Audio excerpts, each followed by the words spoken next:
ыдырыс пайғамбар. Адам ата мен Хауа анадан тараған ұрпақтар көбейіп, жер бетінде жақсылық пен жамандықтың, зұлымдық пен имандылықтың күресі басталғаннан кейін, Аллах тағала өзі жаратқан пенделерін тура жолға бастайтын пайғамбарларды жіберуге және олардың адамдардың өз арасынан таңдауды ұйғарды. Ғұламалардың айтуы бойынша Аллах тағаланың назары алғаш түскен пайғамбарлардың бірі Идрис алейхиссалам болса керек. Аллах тағалаға тәубә етіп, қабыл ұрпақтарын тура жолға бастау үшін және надандық пен күпірліктен сақтандырып, шариат ісіне бекем болу үшін Аллахтың әмірімен Жибрейіл періште оған уахи жеткізіп тұрды. Ыдырыс алейхиссалам өте сабырлы, шыншыл, ел ішінде беделі, мәртебесі биік, жоғары дәрежелі ғұлама жан болған. Халықты жақсылыққа бастап, имандылыққа уағыздап отырған. Қасиетті Құран кәрімде Ыдырыс алейхиссалам 2 рет аталады. Мейірімді рахымды Алланың атымен. Исмағул, Идрис және Зүлкәфіл бәрінде де сабыр мол еді. Әнбия сүресі 85 аят. Аллах тағала Құран кәрімнің Мариям сүресінде пайғамбарымыз Мұхаммед саллаллаху алейхи вассаламға былай деген: кітаптағы Идрис оқиғасында ескер, ол да нағыз шыншыл пайғамбар болған еді. Біз оны жоғары мәртебеге көтердік. Мария сүресі 56-57 аят. Өкінішке орай Ыдырыс алейхиссаламның өмірі мен ілімі жөнінде бұдан басқа ештеңе айтылмаған. Көне діни кітаптарда да ауыз толтырып айтарлықтай тарихи тұрақты деректер жоқ.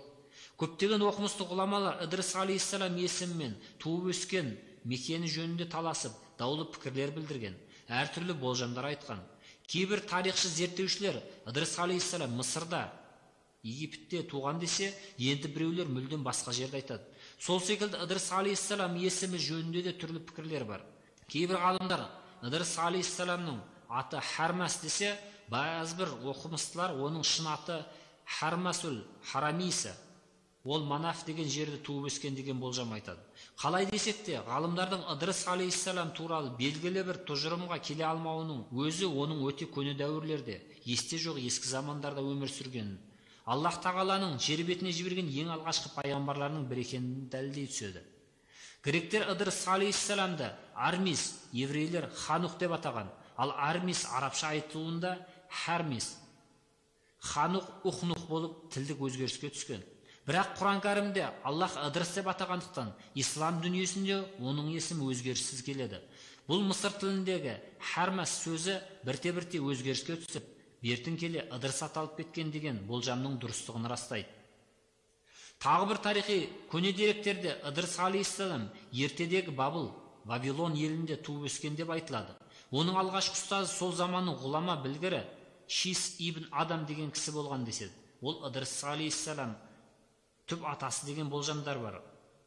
Аллах тағала оның дәрежесін көтеріп пайғамбар еткенде Ыдырыс алейхиссалам 82 жаста екен. Ол өзінің содан кейінгі ғұмырын халықты имандылыққа шақырып, бір Аллахқа тәубе етуге, жұртты жамандықтан сақтандыруға бағыштайды. Алайда оның пайғамбарлығын мойындап, соңынан ерушілер көп бола қоймаған. Керісінше қарсы келушілер басым болған. Ол өз елінде қуғынға ұшыраған Ыдырыс алейхиссалам соңына ерген сахабалармен бірге ата жұртын тастап Мысыр еліне қоныс аударады. Мұнда келген күннен бастап олар Мысыр халқына уағыз айтып, жұртты имандылыққа, жақсылыққа, мейірімділікке шақырады. Бүкіл әлемді жаратушы ұлы Аллахқа бойұсынуға үндейді. Ыдырыс алейхиссалам өзі үлгі өнеге көрсете отырып, халықты Аллахтың дініне, Аллахтың бірлігіне, жаратушы иеге ғибадат етуге, ақырет азаптарынан қорқуға шақырады. Бұл дүниеде жақсылық істеген адамдардың тақуа аталатынын және олардың ақырет азабынан құтылатынын ұғындырады.